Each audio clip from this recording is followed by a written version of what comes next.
Good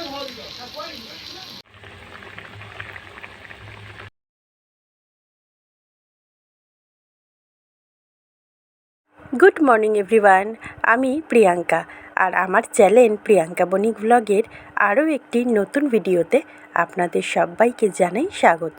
আশা করব আপনারা সকলেই ভালো আছেন এবং সুস্থ আছেন। আমরাও ভালো আছি। আজ বসন্ত উৎসব। আমার পরিবারের সকল সদস্যদের জানাই শুভ বসন্ত উৎসবের প্রীতি শুভেচ্ছা, অভিনন্দন ও আন্তরিক ভালোবাসা। আশা করব আপনারা সকলেই খুব সাবধানে এবং সুস্থভাবে এবং খুব আনন্দ করে এই বসন্ত উৎসব কাটিয়েছেন। আমরাও বেশ হাসি মজা করেই বসন্ত উৎসব কাটিয়েছি। সেটা তো ভিডিওর প্রথমে আপনারা দেখতেই পেলেন, তারপরেও লাস্টেও আছে বসন্ত উৎসবের ঝলক। তো চলুন আজকে একটা নতুন দিন আর আপনাদেরকে সঙ্গে নিয়ে আজকের ব্লগটা শুরু করে ফেলি। সকাল সকালে উঠে পড়েছি। উঠে পড়ে তবে স্নানটা আজকে সকালে করিনি, কেননা জানি রান্নাবান্না কমপ্লিট করে খেলতে যাব দোল, তাই স্নানটা আর সকাল সকাল সারিনি। যথারীতি সকালের প্রতিদিনের কাজকর্ম মানে কাচাকুচি কমপ্লিট করে ছাদে মেলে দিয়ে এসে আর দেখলাম দুখানা উচ্ছে ধরেছে। উচ্ছে না, বোধহয় করলা, কেন উচ্ছে হলে এত বড় হতো না। তো সেইটুকুনিও আপনাদের সঙ্গে শেয়ার করলাম। খুব সুন্দর একটা বেলজুই ফুটেছে, সেটাও দেখিয়েছি। আর চেরিগুলি ক্রমশ বড় হয়ে উঠছে। আজ আর চেরির ভিডিও তুলিনি। এখন আমি বসিয়ে দিলাম নিচে নেমে এসে আলুর তরকারি। সকালবেলা করেছি রুটি আর অনেক দিন পরে শুধু আলুর তরকারি, পাঁচফোড়ন আর শুকনো লঙ্কা সম্বার দিয়ে। তো তরকারিটা একটু ঝোলঝোল নামিয়েছি রুটি দিয়ে খাওয়ার জন্য। তরকারি এখন কমপ্লিট, এবারে রুটিগুলি করে ফেলব। টিফিনটা করে নিয়ে তারপরেই দুপুরের রান্নাটা চটপট করে সেরে আবার দোল খেলতে যাব। আমাদের আর কি সকাল সকাল উঠেই তো আর দোল খেলতে যাওয়া হয় না, সব কিছু কমপ্লিট করে রেখেই যেতে হয়। আর খুব সকালে দোল খেলতে গেলে কিন্তু আবার এখন পরীক্ষার সময়, অনেক স্কুলের পরীক্ষা হয়ে গেছে, আবার অনেক স্কুলেরই ফার্স্ট টার্ম শুরু হয়ে যাবে। যেমন আমার ছোটো মেয়েদেরই সোমবার থেকে ফার্স্ট টার্ম পরীক্ষা শুরু। তবে ফার্স্ট টার্ম না, ওদের পরীক্ষাটা এখন একটু চেঞ্জ হয়েছে। এটা ফার্স্ট ইউনিট টেস্ট নেবে, তারপরে হাফ ইয়ারলি নেবে। তো যাই হোক, মোটমাট সোমবার থেকে ওদের পরীক্ষা শুরু। তাই বেশিক্ষণ ওদের খেলতে দিইনি। বেশিক্ষণ খেলতে দিইনি বলাটা ভুল হবে। খেলেছে প্রায় 10:30 পৌনে 11টা থেকে 1টা পর্যন্ত, অনেকক্ষণ টাইমিংই। আমি খালি গেছিলাম, আমি গেছি তখন কটা বাজে, 12টা 15-20 হবে। আর মোটমাট 1:30টার মধ্যে স্নান কমপ্লিট করে ঘরে উঠে গেছি। বেশিক্ষণ দোল খেললে ঠান্ডা লেগে যাবে।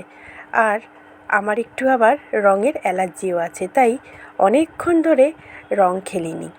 তবে বেশি খেলেছি আবির, রঙটা সত্যি অল্পই খেলেছি। কেন ওই রঙটা না একদম স্কিন থেকে উঠতে চায় না, যতই বোরোলিন ক্রিম সানস্ক্রিন মেখে যাওয়া হোক না কেন, রঙটা কোনো রকমভাবে বসে গেলে অন্তত পক্ষে 5-6 দিনের আগে রঙটা ওঠেই নেয়। তাই আমরা বেশি আবিরটাই খেলি। অনেক রকমের আবির নিয়ে আসা হয়েছিল, তো খুব আনন্দ করেই খেলা হয়েছিল। রুটিগুলি করা কমপ্লিট হয়ে গেল। আজকে অনেক দিন পর বাবা এসেছিল, তবে বাবাকে বেশি রং দেওয়া হয়নি। আমার মেয়েরা একটুখানি পায়ে আবিরই দিয়েছে, আমিও দিয়েছিলাম। কেন কি বাবার শরীরটা তো ভালো না, তাই আর রং ঠং দিয়ে তাকে শুধু শুধু ব্যস্ত করে তুলিনি। টিফিন খাওয়া কমপ্লিট করে বসিয়ে দিলাম দুপুরের রান্না। আজকের মেনুতে ছিল চিংড়ি মাছ দিয়ে চিচিঙ্গে ভাজা। আর দোলের দিন মানে চিকেন তো হবেই। তবে আপনাদের দাদাভাই এসে বলল, মটনের দোকানে যা লম্বা লাইন পড়েছে আর দাঁড়ায়নি, চিকেন নিয়েই চলে এসেছি। তবে আমার মেয়েরা মাংস পেলেই খুশি, সে চিকেন হোক মটন হোক যাই হোক, তবে চিকেনটা পেলে বেশিই খুশি হয়। তাহলে চিংড়ি মাছ দিয়ে চিচিঙ্গে ভাজাটা তো বসিয়েই দিচ্ছি। আপনাদের একটা ছোট্ট টিপস দিই, চিচিঙ্গে ভাজা দেখবেন, মানে চিচিঙ্গে ভাজতে গেলে চিচিঙ্গে কেটে কড়াইতে দিলে পরে একটু কিন্তু জল বেরিয়ে যায়। সেই জলটা যাতে না বেরোয় তার জন্য চিচিঙ্গেটাকে যে যেরকম পদ্ধতিতে কাটবেন না কেন একটুখানি লবণ মাখিয়ে রাখবেন। দেখবেন জলটা পুরোটা ঝরে যাবে আর চিচিঙ্গেটা খুব সুন্দর করে ভাজা ভাজা হবে। সেই রকম জল আর বেরিয়ে গিয়ে কাদা কাদা ভাজাটা হবে না, বেশ লাল লাল সুন্দরভাবে ভাজা হবে। সেটা আপনারা এখন দেখতেই পাবেন ভাবেন আমি তো চিচিঙ্গাটার মধ্যে লবণ মাখিয়ে রেখেছিলাম। ভালো করে জলটা চিপে এখন চিচিঙ্গাটা দিয়ে দিলাম।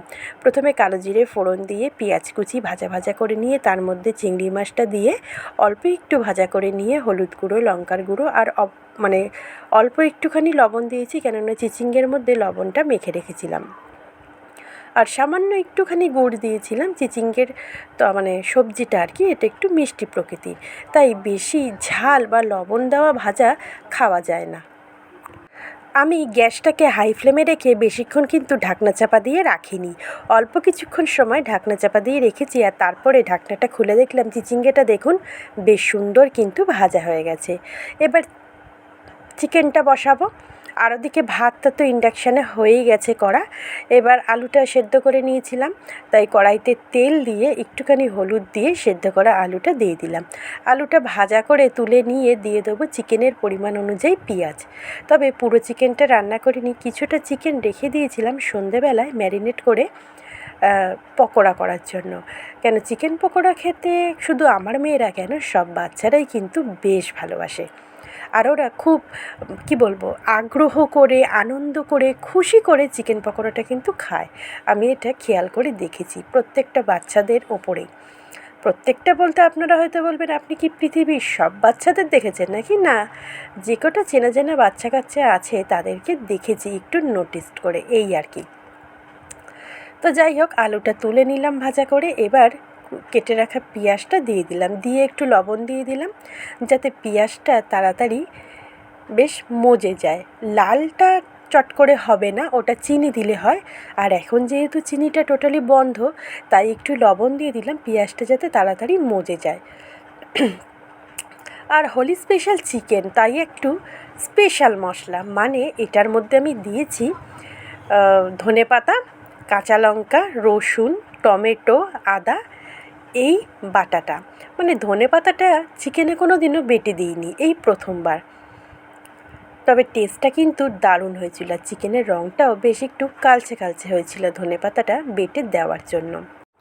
তো এখন আমি মশলাটা বেশ ভালো করে কষিয়ে নিচ্ছি। বাটা মশলাটা দেওয়ার পরে দিয়ে দিলাম একটু লঙ্কার গুঁড়ো আর একটু হলুদ গুঁড়ো। বাটা মশলাটা দেওয়ার পর কিছুক্ষণ ভাজা ভাজা করে নিয়ে তারপরে দিয়ে দিলাম হলুদ গুঁড়ো আর একটু লঙ্কার গুঁড়ো, কেন চিকেনটা তো ম্যারিনেট করে রাখাই আছে। হলুদ গুঁড়ো, লঙ্কার গুঁড়ো, সর্ষের তেল, লবণ দিয়ে এবারে মিক্সির বাটিটা ধুয়ে সামান্য একটু জল দিলাম, দিয়ে খুব ভালো করে মশলাটাকে মিশিয়ে নিচ্ছি। তারপরে ম্যারিনেট করা চিকেনটা দিয়ে দেবো, দিয়ে গ্যাসটাকে আজকের হাই ফ্লেমে রেখেই বেশ সুন্দরভাবে কিন্তু কষিয়ে নিচ্ছিলাম। সংসারের কাজবাজ বলতে মনে পড়ে গেল, বিয়ের আগে যখন বাপের বাড়িতে থাকতাম তখন কি সুন্দর নির্ভাবনায় নিশ্চিন্তে দিনগুলি কাটিয়ে ফেলতাম বা চলে যেত, বুঝতেও পারতাম না। কিন্তু যেদিন থেকে বিয়ে হয়েছে, পরবর্তী ট্রান্সফার হয়ে গেছি, সেদিন থেকে কাঁধে চলে এসেছে কিন্তু বিশাল দায়িত্ব, শুধু আমার না সকলের। কিভাবে সংসারের সবকটা মানুষকে ভালো রাখা যায়, কিভাবে সবাইকে নিয়ে চলা যায়, এগুলি করতে করতেই নিজেদের প্রতি আর কোনো রকম কি বলে সময় টময় কিছুই দেওয়া যায় না। তো যাই হোক, কতগুলি কমেন্ট চলুন পড়ে ফেলি আপনাদের সঙ্গে। কালকের ভিডিওতে অনেক কটা কমেন্ট এসছে, যারা যারা কমেন্ট করেছে তাদের সকলকে প্রথমেই বলে দিই ধন্যবাদ। এইভাবেই পাশে থেকো, আর আমিও চেষ্টা করব আপনাদের পাশে থাকার। প্রথমেই বলি, চ্যানেলের নামটা ঠিক মনে নেই, তবে উনি অনেকটা বড় কমেন্ট করেছে, দিদি খুব ভালো লাগলো ভিডিওটা, প্লিজ প্লিজ প্লিজ পাশে থেকো, সাপোর্ট করছি। হ্যাঁ বন্ধু, তোমার পাশে আছি। তারপরে me and my son channel থেকে কমেন্ট করেছে, ভিডিওটি খুব সুন্দর হয়েছে আপু, thank you. Lakshmi daily life comment করেছে 697, লাইক করে ডান করে গেলাম, থ্যাংক ইউ চ্যানেলটা সাবস্ক্রাইব করার জন্য, আমিও তোমার পাশে থাকবো। ক্রিয়েশন অফ দোয়েল চ্যানেল থেকে কমেন্ট করেছে, প্লিজ আমাকে একটু সাপোর্ট করো, অবশ্যই আমি যতটা পারবো সম্ভব তোমাকে সাপোর্ট করব, আর এইভাবে আমার পাশে থাকার জন্য আবারও একবার সকলকে অসংখ্য ধন্যবাদ। কথা আবৃত্তি চ্যানেল থেকে দিদিভাই কমেন্ট করেছে, শুভ দোলযাত্রা, আপনাকেও শুভ দোলযাত্রা দিদিভাই। আপনারা কি একটা জিনিস খেয়াল করলেন, আমি কিন্তু চিকেনটা কষাতে গিয়ে একদম রেডি হয়ে গেছি দোল খেলতে যাব দেখে। চিকেনে জলটা অ্যাড করে দিয়েছি, এবার ঢেকে দেবো, ঢেকে দিয়ে কিছুক্ষণ ফুটে গেলেই গরম মশলা দিয়ে নামিয়ে আমিও চলে যাব দোলযাত্রায়, দোল খেলতে। মুখে যে সমস্ত ক্রিম ট্রিম মেখে নেওয়ার সেগুলি মেখে নিয়েছি, যে সমস্ত বলতে একটু ক্রিম লাগিয়েছি আর একটু সানস্ক্রিন দিয়েছি, এই যা। তো মিনিট নয়, মিনিট 10 পর ঢাকনাটা খুলে দেখলাম চিকেনটা আলুটা সুন্দরভাবে সেদ্ধ হয়ে গেছে। আর এখন গরম মশলা দিয়ে একটুখানি মাংসটা নেড়ে চেড়ে দিয়ে নামিয়ে ফেলবো বলতে কড়াতেই ঢাকনা চাপা দিয়ে রেখে দেবো। আর তারপরে চলে যাব আমরা দোল খেলতে। তবে তার আগে চলুন চিকেনটা একটু আপনাদের সামনে দিয়ে দেখিয়ে দিই। দেখুন কেমন লাগলো চিকেনটা আজকের ধনেপাতা বাটা দিয়ে।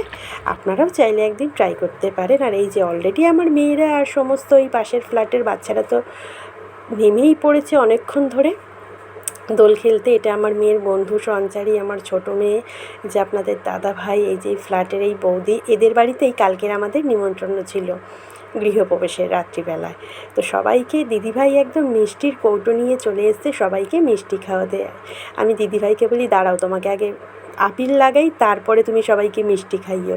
সবাইকে এভাবেই ভূত করে দিয়েছি। আর শুধু এদেরকে কেন, প্রত্যেকটা বাড়িতে বাড়িতে গিয়ে আমি একদম সুন্দর করে রং মাখিয়ে দিয়ে চলে এসেছি। আর এরা দেখতে পাচ্ছে এই যে আমার ছোটো মেয়ে, এটা হচ্ছে পাশের ফ্ল্যাটের এক বৌদির আর কি, মানে বৌদি বলছি ঠিকই, ঝুমার যমজ ছেলে। এটা মোহনা আমার মেয়ের মতনই, ক্লাস 7-এ পড়ে, 8-এ উঠবে। ওদেরও ফাইনাল পরীক্ষা হয়ে গেল। আর আমার বর দেখো ওই ঝুমার বরকে কী করলো, পুরো রং মেখে মানে সবুজ রং লাগিয়ে। এবার আমি চলে যাচ্ছি সবার বাড়িতে আবির দিতে। তো যাই হোক, রং ঠং মেখে বেশ ভালোই আনন্দ হলো। তবে আমার বড় মেয়ে যে কেন এত ফোনটা নাড়াচ্ছিল বুঝতে পারিনি। জেঠির পায়ঠায় আবির দিলাম, বৌদিকে আবির দিলাম, সব শেষে আমরা তারপরে স্নান টান করে বাড়ি আসলাম। আর এইটা হচ্ছে আমি যে বলেছিলাম না আপনাদের দাদাভাই একটা ঝাড়বাতি এনেছে, ঝাড়বাতিটা হচ্ছে এই রকম দেখতে। দাঁড়ান লাইটটা অফ করে দিই। এবার দেখতে পাচ্ছেন, বুঝতে পারছেন নিশ্চয়ই। তো কেমন হয়েছে আজকের ব্লগটা অবশ্যই কিন্তু আমাকে কমেন্ট করে জানাবেন। আর ভিডিওটা দেখার জন্য থ্যাংক ইউ সো মাচ। আর যদি ভালো লাগে তাহলে চ্যানেলটা সাবস্ক্রাইব করে পাশে থাকবেন। আর লাইক শেয়ার কমেন্ট অবশ্যই করবেন। টাটা, ভালো থাকবেন, দেখা হচ্ছে আগামী দিন।